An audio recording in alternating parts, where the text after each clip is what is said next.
انسانی تہذیبوں میں جتنی بھی تہذیبیں تھیں ان کے اندر جو کامن فیکٹر تھا وہ ان کا جوہر تعلق تھا، وہ ان کا فطرت کائنات سے تعلق تھا۔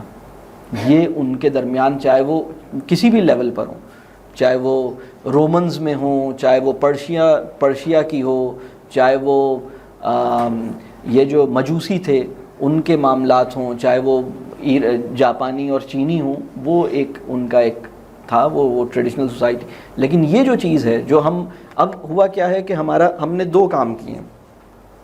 ہم اپنی فطرت سے الگ ہوئے ہیں، ہم نے فار ایگزامپل میں بتاؤں آپ کو کہ بہت سارے ایسے رجحانات پیدا ہوئے ہیں جو غیر فطری ہیں، جن کو آج کی سائنس اس کو لیجیٹیمیسی دے رہی ہے، اس کو وہ پیٹرنیج دے رہی ہے۔ میں مثال دیتا ہوں آپ کو، آج سے 30 سال پہلے homosexuality was considered to be a sickness, psychological sickness. Today it is being recognized as a basic right of a person and it is no longer a sickness. International Association of Psychology اسے عارضے کے طور پر register نہیں کرتی، اس کو آپ کی، بلکہ ایک اہم بات میں آپ کو بتاؤں، اس کو بھی فطرت کے کھاتے میں ڈالتی ہے، جبکہ یہ فطرت کے کھاتے میں نہیں ڈلے گا۔ ٹھیک ہے، یہ فطرت کے کھاتے میں سب کچھ نہیں ڈالا جا سکتا۔ فطرت کے کھاتے میں کیا ڈلے اور کیا نہ ڈلے اس کی بھی کچھ ڈیفائننگ پرنسپلز ہیں۔ میں اکثر یہ کہتا ہوں کہ فطرت اور نفس کو اور فطرت کو بھی اسٹڈی کرنے کی ہمیں کوشش کرنی چاہیے۔ تو یہ بات بالکل صحیح ہے آپ کی۔ اچھا، ایسا کیا ہوگا اس کے بارے میں کچھ نہیں کہا جا سکتا۔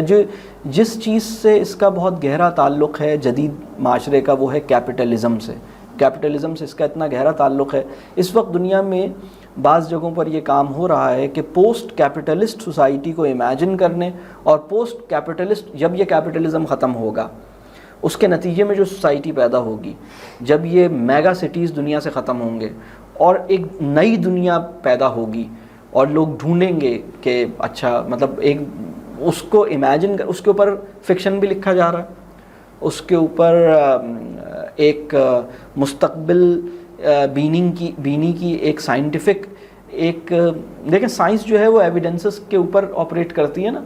فیوچر میں جھانکنے کے لیے اب سائنس سائنس کی ایک الگ برانچ ہے جو فیوچر کے اندر جھانکے گی، یعنی وہ 200 یعنی پوسٹ کیپٹلسٹ سوسائٹی کو امیجن کرنے کی کوشش ہو رہی ہے اس وقت۔ لیکن یہ کوئی بہت زیادہ وہ والا ڈسپلن، بہت ہی ڈیولپڈ قسم کا یا بہت ہی اسٹیبلشڈ قسم کا ڈسپلن نہیں ہے یہ۔ یعنی فن لینڈ میں ایک انسٹیٹیوٹ ہے جس کا نام ہے فیوچر ریسرچ انسٹیٹیوٹ، جس کا مینڈیٹ ہے کہ وہ 50 سال بعد کی دنیا کو امیجن کرے اور اس کی ضرورتوں کو ایسٹیمیٹ کرے۔ اس طرح دنیا میں یہ کام ہو رہا ہے کہ جب کیپٹلزم دنیا سے ختم ہوگا، جب بینکس ختم ہوں گے، کارپوریشنز ختم ہوں گی اور دنیا کو اس کی مشکل سمجھ آئے گی، تو پھر کیا ہوگا؟ تو پھر دنیا کیسی ہوگی؟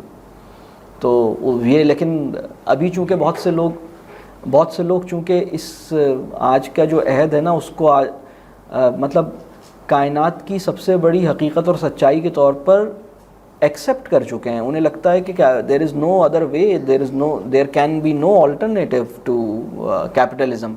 تو اس وقت کی سوسائٹی میں ایک الگ مسئلہ پیدا ہوا ہے۔ اس وقت کی سوسائٹی جو ہے وہ، میں بہت معذرت کے ساتھ، جو مسلم سوسائٹیز ہیں وہ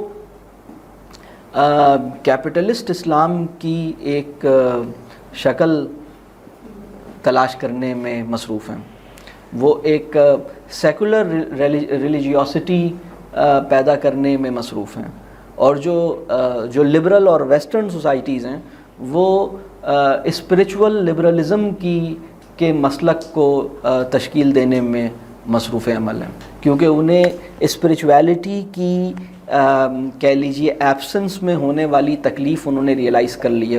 وہ اسپریچویلٹی کی نیڈ کو تو ایکسیپٹ کرنے پہ راضی ہوئے ہیں، لیکن خدا میری نگہبانی کرے اور خدا میری حد کو ڈیفائن کرے، یہ اس پہ وہ تیار نہیں ہوئے ہیں۔ تو اس ماڈل کو کہتے ہیں اسپریچول لبرلزم، جس کے اندر وہ اپنی اسپریچول فلفلمنٹ کے لیے تو وہ کوئی کام کرنے پہ راضی ہو گئے ہیں، لیکن وہ یعنی میں کسی سے تعلق جو ہے وہ خدا کے بنائے ہوئے آرڈر کے اندر اور اس کی بنائی ہوئی لمٹس کے اندر سیٹ کروں، یہ اس کو انہوں نے قبول نہیں کیا.